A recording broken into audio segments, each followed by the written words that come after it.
guys doing? All right. Good. Good. Real good. Yeah. Should we make some introductions? These gentlemen are here from planning. Planning department. Yeah, just for any questions if you guys might have them regarding like planning, ordinance stuff. Yeah. Code enforcement. Angelo heads it. Jeremy's the deputy. I've met most of you guys. I'm Alan. I'm the director over there. This is better than 60-mile-per-hour winds. Yeah. It's pretty incredible. Yeah, it was good. Crazy.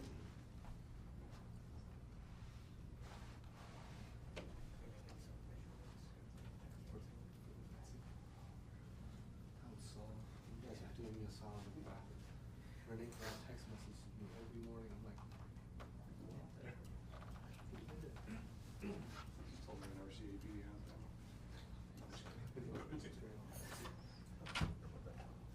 Oh, man, that was, yeah.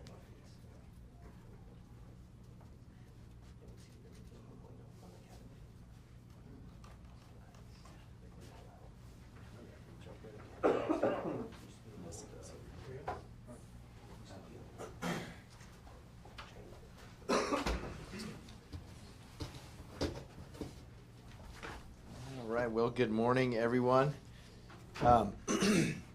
So we're here today to talk about some of the challenges that we're having, specifically on Wyoming and Central. And we know that this has been a problematic part of our city for a long time. We understand that. And the challenge that we're seeing is it continues just to get worse. And so when we think about, in particular, the business on which is Adams Market, which is on the northwest corner, we know there have been 7 murders there since 2020. We tried to do something about this last year, and it didn't work. And so we're going to try it again. And we are not going to give up in terms of trying to keep our community safe, trying to improve this intersection, and also making sure that we're all in this together. Businesses have a role to play, especially when you've had 7 murders right outside or on your property in the last 4 years. Secondly, we're going to detail what all has happened here, but we now have a situation where officers have actually been undercover and they have discovered narcotics inside the store. We had recent events as late as this weekend. We recovered firearms and trafficking amounts of narcotics inside the premises. And we have had some discussions with the different ownership groups, of course, but the bottom line is crime continues. And so we will continue to keep fighting crime on this property. So we're going to walk through this and we'll tie out some of the different aspects that I've mentioned here today. But this is absolutely unacceptable, and we are not going to turn a blind eye to criminal activity. And we're also going to hold all of us accountable, first and foremost the city, but also when things are this bad, there's also accountability that needs to happen with respect to the property owner. So to walk us through some of the details on this, we're going to hand it over to APD. You know, one of the things, before we get started with the video, just to talk about is the fact that one of the things we consistently work on in the police department is ensuring that we never quit, that we continue to work at problems, we continue to address problems, we continue to modify our response, and we do what we can to correct the issues. A few months ago, after we learned that we had lost this issue with Adams Market in the courts, we sat and I spoke to our narcotics division and I asked them to start doing operations in the area of Pennsylvania and Central. One of the things that they did shortly after that, and it's actually a couple weeks now, that we did buy narcotics inside the location, right inside the door. And there's other parts of this investigation we still haven't divulged, but we are confident that we have recovered narcotics that were being dealt inside the store. We recovered firearms. And recently we had an officer-involved shooting, and Commander Lango will talk about all the crime that we've had occurred. But this is our commitment to ensure that we continue to work to address problem locations throughout the city. And as we start the video,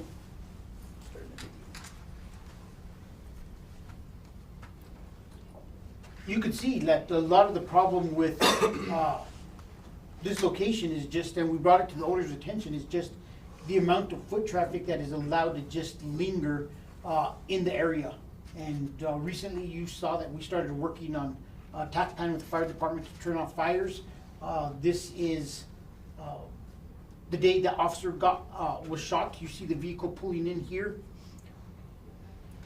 It's pulling into a parking lot, but you can immediately see the biggest problem we've identified to the owners, and we've asked them to help us work it, is you just see the traffic on foot that is staying out there lingering, that is leading to the narcotics dealings and to the incidents. I think 7 homicides now at this point, carjackings. This is the suspect that shot the officers. The officer. You could just see everybody approaching car windows. The officers are starting to pull in to deal with the stolen motor vehicle.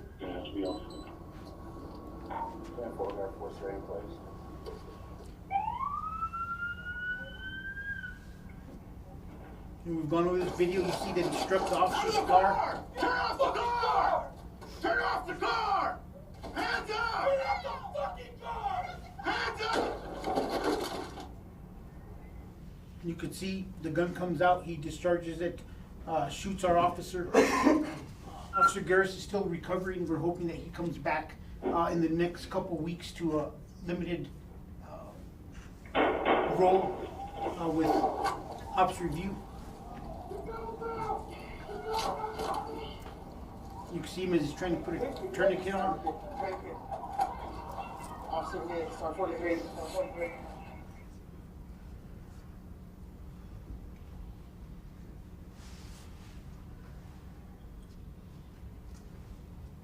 7th homicide in 4 years at this location.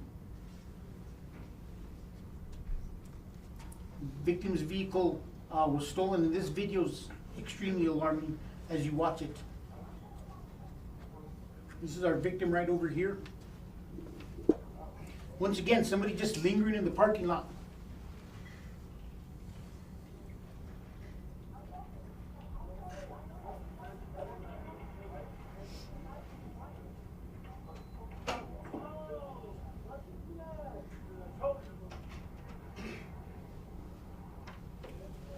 And then this gentleman's vehicle was also stolen because his keys were taken off of his person and the car was taken. That individual was arrested, I believe, like that week. So that's the end of the video. Nobody attempting any aid of this individual.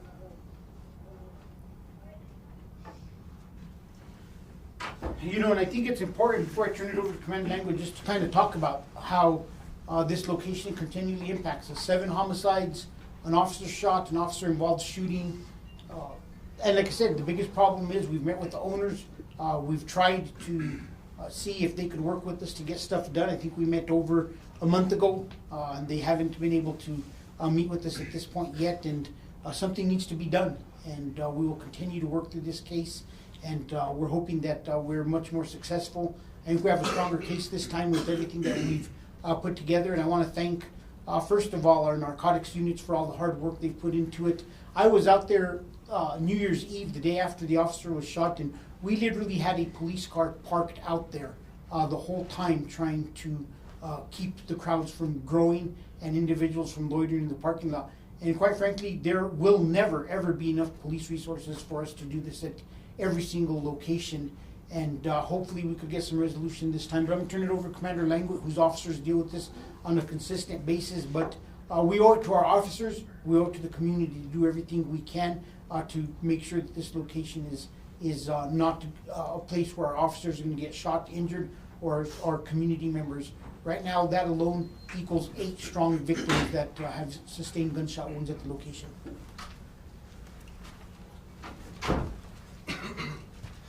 Good morning, everyone. As Chief Medina stated, we had 7 murders at this location. This location has had the most murders than any other location in the Southeast Area Command. 7 in the last 4 years, all at this location. I can see through my experience as the area commander of the Southeast that this location is an anchor of crime. It's allowing the individuals on the streets, they know that they can come to this location and they can buy illicit drugs, and they can possibly steal cars, and they can commit quality of life violations. It's a well-known on the street that this is the area to go to, this is the location to go to. So that's the struggle that the officers in the Southeast Area Command that we deal with every day. Our problem response team officers and our patrol officers are at this location every day. Every watch during the day, whether if it's day shift, graveyard, or swing shift, we have resources in the Southeast Area Command going to this location, conducting that high visibility patrol to cause that disruption and dismantlement of criminal activity. Like the chief mentioned though, we can't be there 24/7 though. We do have to respond to 911 calls and 242 cops calls for service. So unfortunately we can't be there every day. We need the cooperation of the business to help stop this criminal activity. Last year we did something different. We chose to take them to court under the nuisance abatement laws that we have in place. Working with the business owners in the area, we formed a coalition where several of the businesses gave their testimonies of how the activity, the criminal activity at Adams Market is affecting their businesses, their quality of living. And so looking at the nuisance abatement laws that we have, it's clearly, we had data and we had evidence to show that how this location is a nuisance to the community.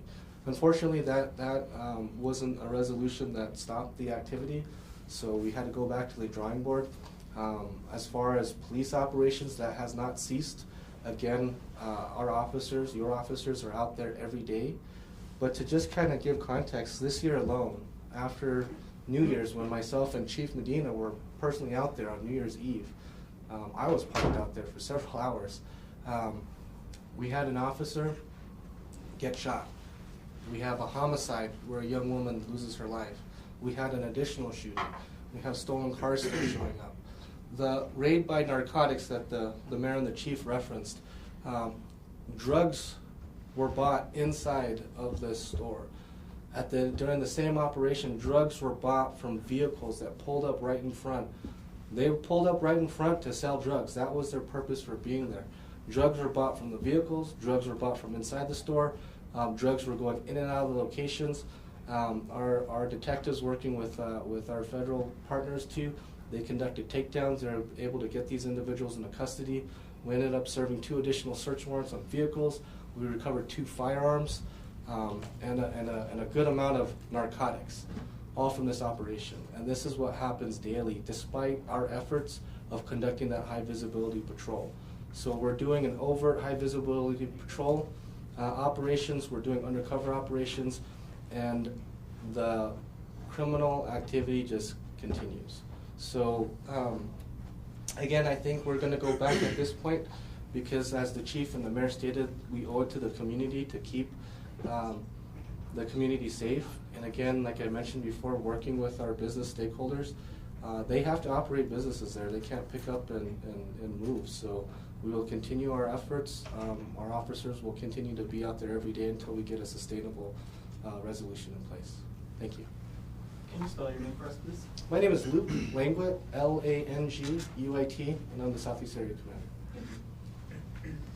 Commander. So we want to just close by reiterating a couple of things.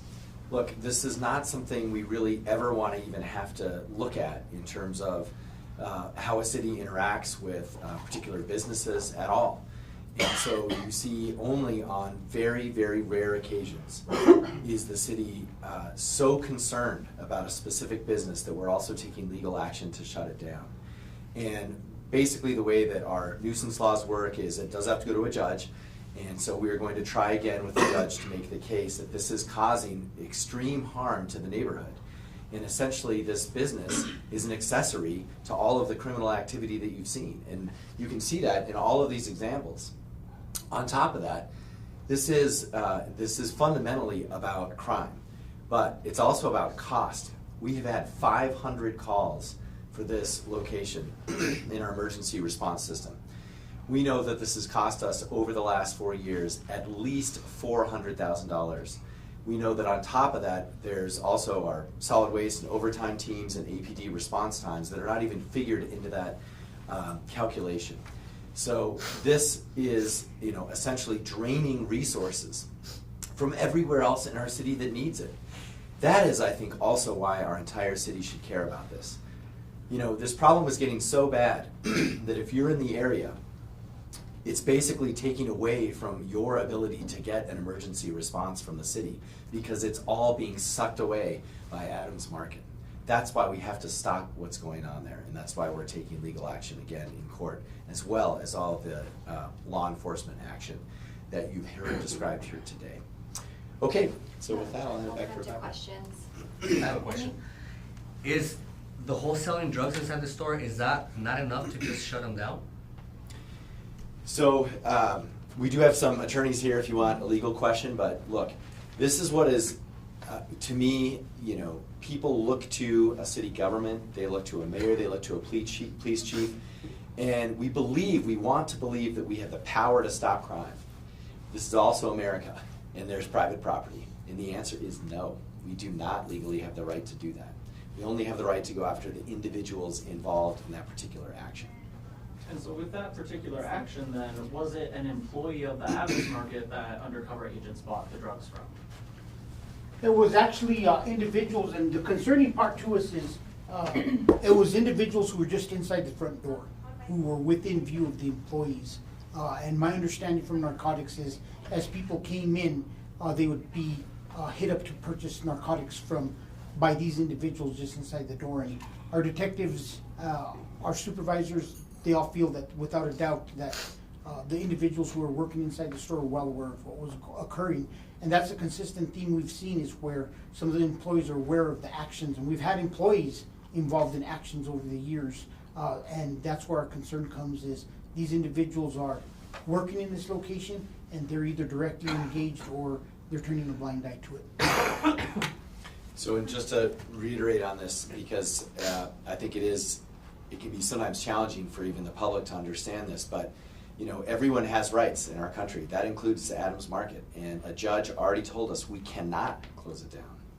So we're going again with a better case, and we're hoping for a better result. Have you filed that case yet?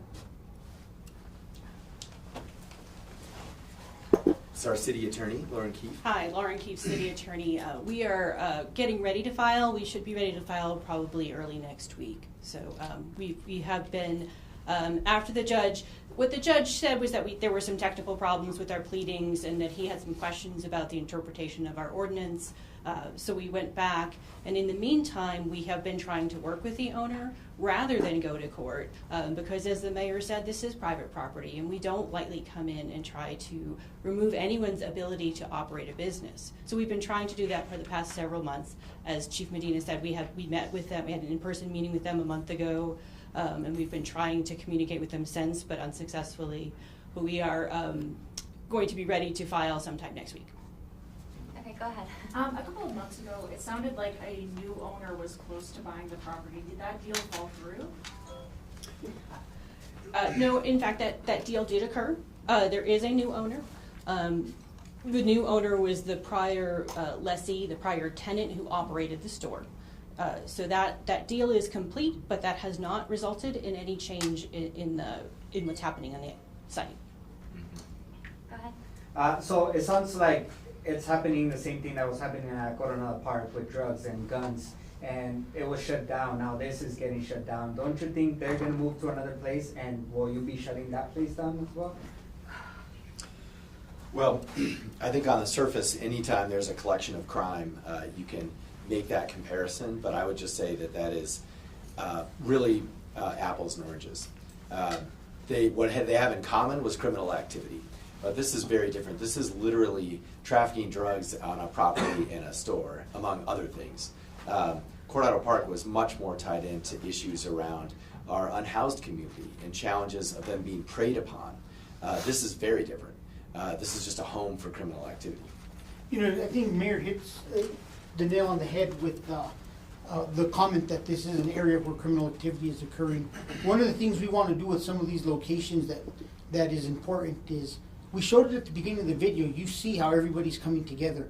And every time we have large groups of coming together for criminal activity, we know it's a matter of time before we have some type of homicide. We saw it at Coronado Park. We've seen it at In-N-Out.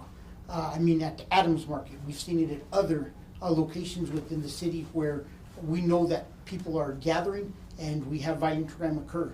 whether it's on public property or private property. So our goal as a police department always is to try to thin out the amount of individuals that are gathering at a location, because we know that not as many people gathering is going to reduce crime in itself. Go ahead. Yeah, we spoke to some businesses that, have vandalism, strong arm robbery, break-ins, glass being broken. What reasons exist for businesses to remain operational in the city if they no longer feel safe? I think that's one of the things we need to be aware of is we continually work. We ask individuals to report crime. That's one of the issues we have. Our officers every week are enforcing quality of life issues. And that's why we need to continue to work with all of our partners within the community and make sure that we're clearing up locations and that we're increasing the quality of life.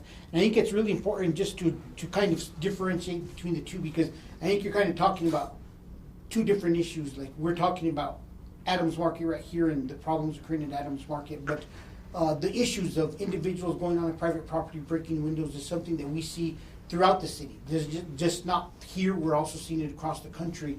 And each week we've devoted resources, every other week we've devoted resources to Central, and we've now gotten our officers where they're issuing 200 enforcement activities on average per week for individuals who are basically impacting quality of life issues or low-level misdemeanors. So Luke can talk a little bit more about what his officers are doing in the Southeast. But Chief, so to follow up on Luis's question, they're gonna move. What's the TAC plan or ideas to keep that contained so there's not gonna be another congregate area? The plan is we continue to work on Central. Every other week, we devote resources. We continue to issue citations within our parameters from the courts. We continue to be proactive as possible, but we also have the side that we're working with our providers to try to get resources to these individuals. And for APD, it's a balancing act. When do we, how can we enforce? How can we get people moving along? How can we break up large crowds of individuals? And that's something that our officers do on a daily basis when they have the time, that they go out and they break these crowds up. So we will continue to ensure that we try to break up crowds, that we devote resources to areas, and that our officers are enforcing misdemeanor crimes. And I know there's a lot of, when you look on social media, there's a lot of individuals who falsely state that the Albuquerque Police Department does not enforce misdemeanor crimes. And that's absolutely not true. Every week our officers are issuing citations, they're issuing criminal trespass notifications, and I'll let Luke talk a little bit about what his officers do.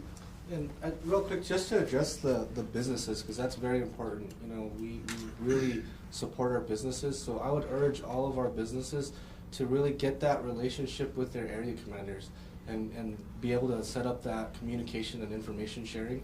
The police department also has our crime prevention resources.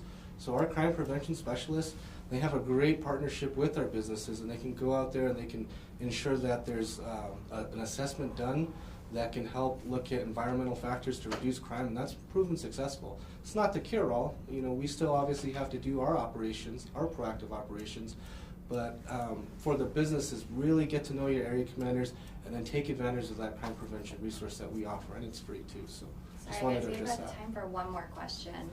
Scheduling stuff. Go ahead. Yeah, is it possible for an owner to responsibly run that market at that location with all the stuff that's happened? I think the very first thing that we need to do, and this is what we've been doing and we will continue to do, we need to make it known on the streets of Pennsylvania and Central that this location is no longer where you come to buy drugs and to deliver stolen vehicles and to commit these quality of life violations. So we need to put that out there. And we've been successful in doing things like that before. So it's just going to take a little bit of time. It's not going to be overnight. We just have to keep our foot on the gas, continue our operations. We have this long-term resolution in place. I'm optimistic that it will be effective, and we'll be able to make it known that this type of activity is not going to be tolerated. Thank you. Okay, thanks guys. There are press releases on the table if you